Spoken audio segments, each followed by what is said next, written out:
En ce temps-là, Jésus disait aux disciples, un homme riche avait un gérant qui lui fut dénoncé comme dilapidant ses biens.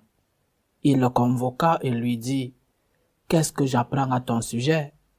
Rends-moi les comptes de ta gestion, car tu ne peux plus être mon gérant. » Le gérant se dit en lui-même, « Que vais-je faire, puisque mon maître me retire la gestion?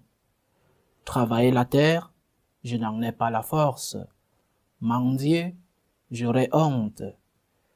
Je sais ce que je vais faire pour qu'une fois renvoyé de ma gérance, des gens m'accueillent chez eux. » Il fit alors venir un par un ceux qui avaient des dettes envers son maître. Il demanda au premier, « Combien dois-tu à mon maître? » Il répondit, « 100 barils d'huile. » Le gérant lui dit, « Voici ton reçu, vite, assieds-toi et écris 50. » Puis il demanda à un autre, « Et toi, combien dois-tu? » Il répondit, « 100 sacs de blé. » Le gérant lui dit, « Voici ton reçu, écris 80. » Le maître fit l'éloge de ces gérants malhonnêtes, car il avait agi avec habileté. En effet, les fils de ce monde sont plus habiles entre eux que les fils de la lumière. Acclamons la parole de Dieu. Louange à toi, Seigneur Jésus. Il est étrange de voir notre Seigneur faire des éloges à un administrateur, à un gérant malhonnête, à un voleur, s'il faut le dire en un terme plus simple. Notre Seigneur fait des éloges à quelqu'un de malhonnête. Mais ce n'est pas cette mauvaise qualité de l'homme que le Seigneur nous parle aujourd'hui. Le Seigneur fait plutôt l'éloge d'une qualité que nous devons tous avoir, l'habileté, la ruse. Ce gérant malhonnête a utilisé une qualité pour survivre après son renvoi de ce travail. Il est rusé, il est habile.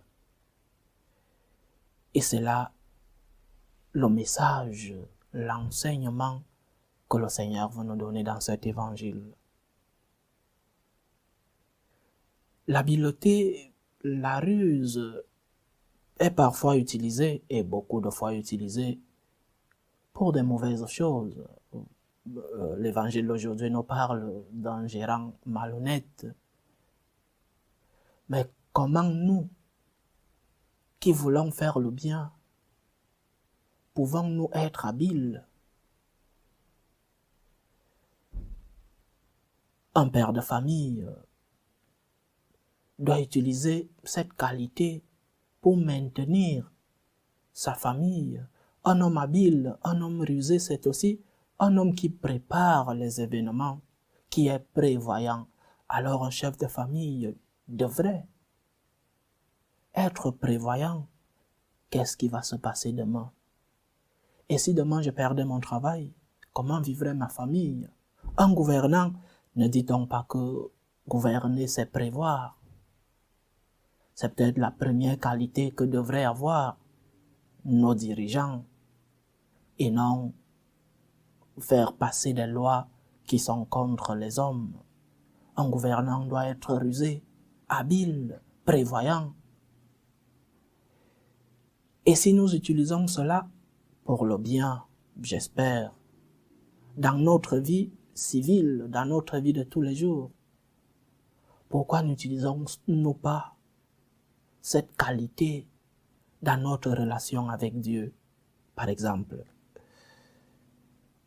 nous vivons, et ça n'a pas commencé hier, déjà des siècles, nous vivons une déchristianisation de nos sociétés.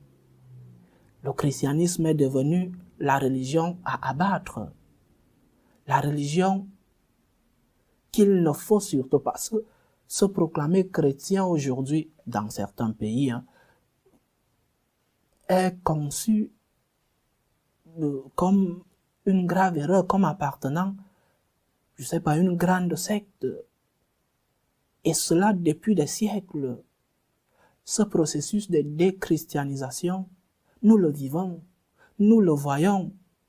Nous voyons nos dirigeants qui font passer, nos parlementaires, qui font passer des lois qui sont non seulement contre le christianisme, mais contre l'homme lui-même. Je ne vais pas arrêter de parler du catholique, entre guillemets, Biden. Quel est ce catholique qui est contre ce que l'Église enseigne sur l'avortement? Ce processus de mettre à mort le christianisme, le message chrétien, est en nous, autour de nous, et parfois nous participons. Comment ne pas utiliser cette ruse pour combattre ce processus? Comment ne pas ouvrir les yeux et être habile, être prévoyant? Et si dans mon pays venait la persécution des chrétiens, et si dans mon pays se déclarer chrétien serait passible, je ne sais pas, de peine de mort, que prévoyons-nous? Comment nous préparons-nous? Et dans beaucoup de pays, ça se passe déjà. Se dire chrétien publiquement est déjà passible de moquerie. Défendre la doctrine chrétienne publiquement est déjà passible parfois de peine devant la loi. Alors toi qui vis dans un pays où c'est encore plus ou moins calme, bien qu'implicite, comment te prépares-tu?